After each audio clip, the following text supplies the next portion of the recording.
Vonnegut people, I'm Jay Sean, and this of course is TomRay.com. Great, Jay, it's very nice to speak to you again. You too. So the last time I saw you, you were on stage at the Moses announcing the big announcement. Yeah, that's so weird actually to think. That was about a year and a bit ago, wasn't it? It was. It's been a long time, and you've done so much since then. Yeah, it's been like a whirlwind. Tell me about this journey. Tell me about Cash Money. Well, Cash Money is the label that signed me. They're the biggest hip-hop label in the world right now. Basically, you would have heard of people like Lil Wayne, and of course now there's Drake and Nicki Minaj and all these other huge artists who are coming out of the same camp. And so they signed me up as their first, I guess as really as their first R&B pop act, and it's just been an amazing year since then. And tell me about breaking into America, because many British artists have tried, and many British artists haven't got there. You got to the Billboard #1. That's just absolutely amazing. Yeah, I know. I mean, you know what? I'm a fighter, and I don't take no for an answer in any way. And I've kept on bashing down for the last 7 years. And of course, it takes that amount of perseverance and that amount of enthusiasm and you know, just excitement really to still have that kind of excitement to want to succeed. But also, it takes the right people around you. It takes the right label. It takes the right song. It takes the right timing. So it's, you know, hard work plus luck. You know, that's what it is. It creates those, you know, that sort of that success. And you know, in terms of America, you've been working with Jeremy at the Orange Factor, for example. You've produced lots of your songs. Yeah. How did you meet Jeremy? Actually, I met Jeremy on my travels while I was touring in Miami.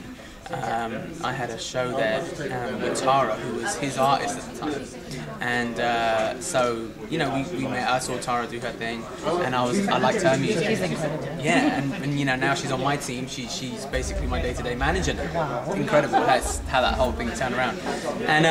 And so like, you know, I talked to Jeremy and I was like, dude, I like her music. Did you produce it? And he was like, yeah, I produced it. And I was like, let's do some writing together. And that's how it happened. We went over to New York and we started writing songs, and he became one of the biggest pillars in my life, really, my whole career and everything. And I mean, Jay, one of the things I love about you is your live show performance. Thank you. Now, how do you keep up that stamina? Because not only do you have to do the voice stuff, but you're writing songs, you're touring, you're driving these blinged out cars. I don't know. I guess this is what I was born to do, and I love it. I've always, you know, you can ask my mom and dad, I've been an entertainer since I was a kid. I was always that guy in the family who used to, you know, be the kid, probably the annoying kid that wouldn't shut up and wanted all the attention and up in front of the camera all the time. But that's what I've done. That's my whole life, you know. And, you know, you gave up medical school for this. Yeah. Any regrets? No way. I mean, my parents are over there. You can ask them.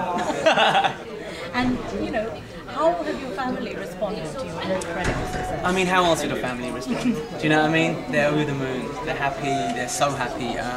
They just want me to be safe. And you know, of course they're like, don't work too hard. Make sure the typical things. You know, are you eating well? Yes, Mom, I'm eating well. Are you getting enough sleep? Yeah, kind of. You know what I mean? It's those things that a mother would say. Anyway.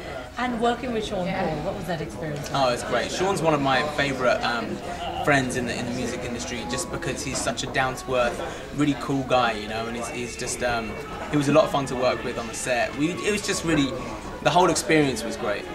And tell me about some of these incredible collaborations you do, because, you know, now you've done the kind of conquering America, you're also working with some incredible people. Yeah, I mean, you know, I've just done a song with, well, there's a lot of stuff. I'm recording some stuff with Justin Timberlake and Esme, who's his artist, Mary J Blige. Wow, Mary J Blige. Yeah, I mean, it's pretty crazy. And of course, like, you know, on the new album, there's another song that I've done with Lil Wayne. And there's, you know, it's really more than anything, it's about, I think it's about when people start to realise and come knocking on your door and saying like, oh, I'd like to work with you. And in my head, like, for example, with Mary, and I'm like, she's the queen. She's the queen of R&B. I grew up listening to her, and when she wants to do a song with me, it's just so humbling and just so amazing for that kind of thing to happen. And in America, you as a British Asian artist, how are they responding to you as an Asian? Do they see you as an Asian? Do they see you as a maybe Latin American? Or they don't know. Past that? They don't know and completely see past it. I guess I am what they want me to be. You know, for the Latinos, they think I'm Latino, and they, you know, it doesn't bother them until they find out that I'm not. They're like, oh really? So where are you from? You know, so I think the only thing that I found in America is incredible is that they listened to the music first. They didn't care about anything else. There was no labeling, there was no judging. The only thing they judged was the music and whether or not they liked it. And, you know, luckily enough they did. Fantastic. Jay, thank you so much for talking to us. Thank you. It's good to see you again. See you again soon. Thank you. Take care.